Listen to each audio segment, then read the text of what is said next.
sleep in the daytime. Everyone in the kingdom was feared of the king, so all of them decided to follow the new rule. The king and his ministers were very happy at the success of this rule. Now, one day a disciple and his guru were passing by the kingdom. They went to the kingdom and to their surprise, they didn't saw a single person in the entire kingdom. Till the night they wandered here and there, and as the night approached, all the people got up to work, and both of them went to a shop and they were surprised to see that every single item in the shop costed only a single duddu. Yes, duddu is the currency in that kingdom. Now, after they had taken their meals, the Guru then perhaps remarks,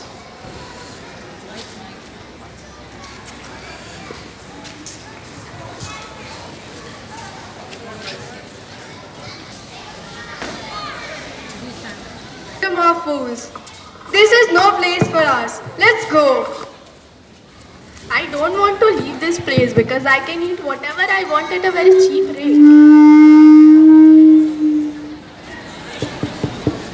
This won't last long. You can't predict what they will do to us next. but the disciple doesn't listen to his Guru's wisdom and decides to stay in the kingdom.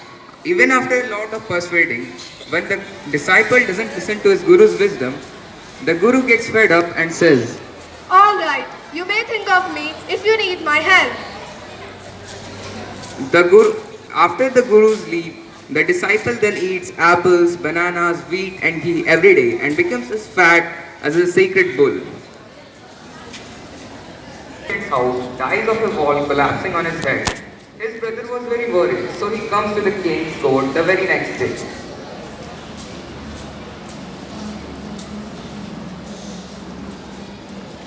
Your Highness, when my brother was doing his ancient practice, the wall of the merchant house fell on him and died on the spot. The guilty must be punished and compensation to the family should be given. The justice will be done. Don't worry. The king then orders his troops to find. The king then orders his troops. The king then orders his troops to find the merchant.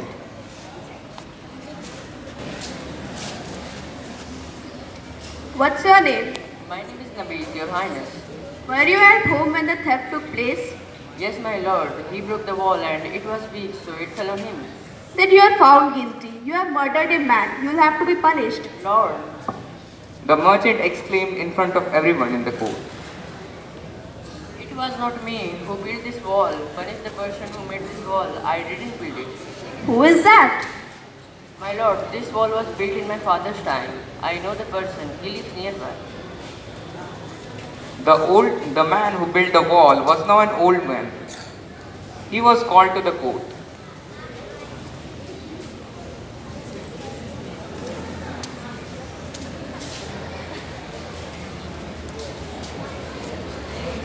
Hey you, did you build the walls of this man's house? Yes, my lord, I did. What kind of wall did you make? It fell on a young man and he died. You are a murderer. You'll have to be punished. Before the king could order for his execution, the poor bricklayer pleaded. My lord, please listen to me before giving any orders. Yes, I made the wall and it turned out. But that's because I got distracted by a young girl passing up and down that street. It's her fault. You must punish her. I know where she lives. You are right. My troops, go and get the dancing girl wherever she is hiding. The dancing girl, who was now an old woman, came trembling to the king's court.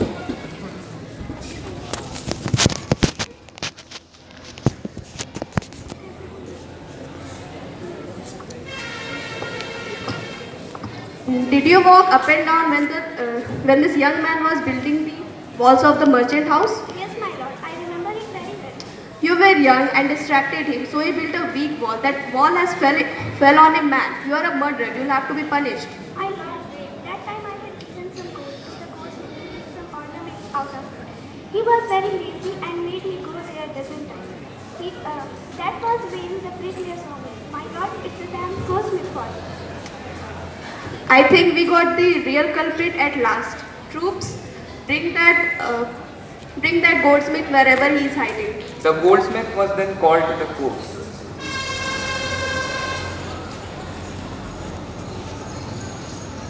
My lord, it's true that I made her come many times to my door.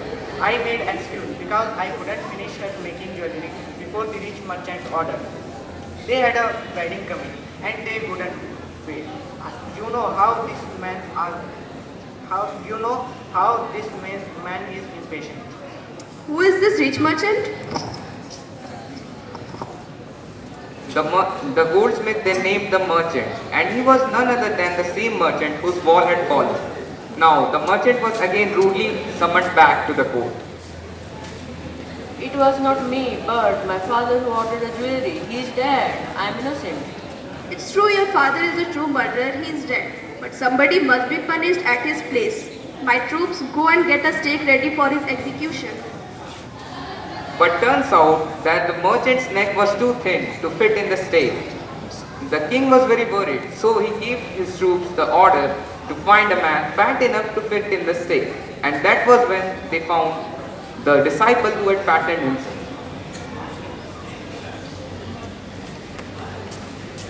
What wrong have I done? I am innocent, I am sannyasi.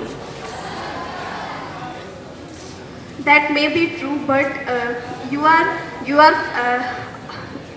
fat enough to fit in the stake.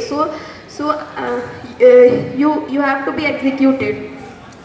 The troops then carried the disciple to his place of execution. When the disciple was having his last thoughts, he then remembers his guru's words, and the guru had magical powers, so he went there in no time.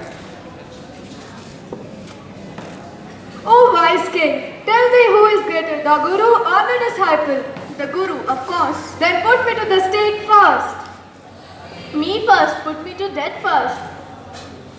Both of them started to quarrel. Everyone in the court was very puzzled. Oh wise king, oh wise guru, tell me why you want to die. Do you promise me to put me to the stake first? Yes, now please tell. Me and my disciple have been around the world, but we didn't find such a city and king like you. It is not an ordinary stake, it is the stake of justice. Whoever dies on it first will become the king, and the second one will become the minister after life. Yes, I think we should hang on the stake so that we can again become the king and the minister of this kingdom. Yes, you are right. After life, we can again get the kingdom.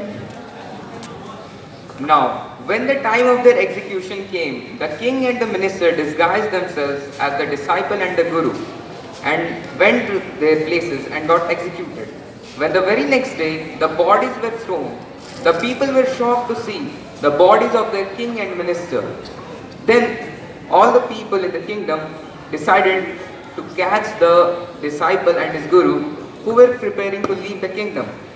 When they caught them, the guru and the disciple, after a lot of persuading, they decided to become the king and the minister of that kingdom in the condition that they could change the old laws. Now, the kingdom just became like any other kingdom, and now you can't get anything just for a single rupee. Thank you. Class 9th B presented the skit so beautifully. Okay, I hope you all have enjoyed it, and you must have got the answer of the questions that I asked you earlier. Do you think the punishment to the king and the minister was justifiable? Was it justifiable?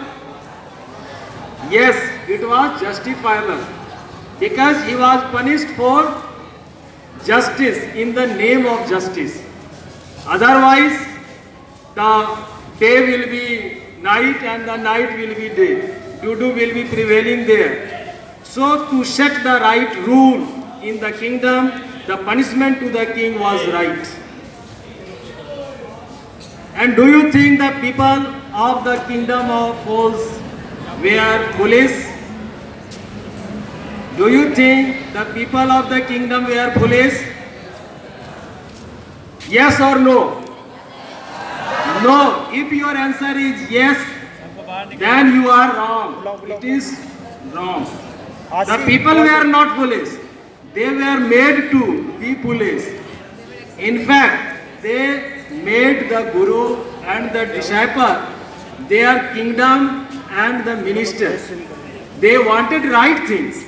They wanted right things. Otherwise, the people of the kingdom will have punished them.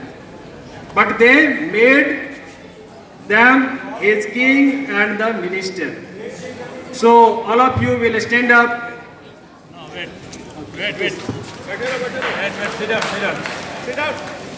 Sit down, all of you sit down.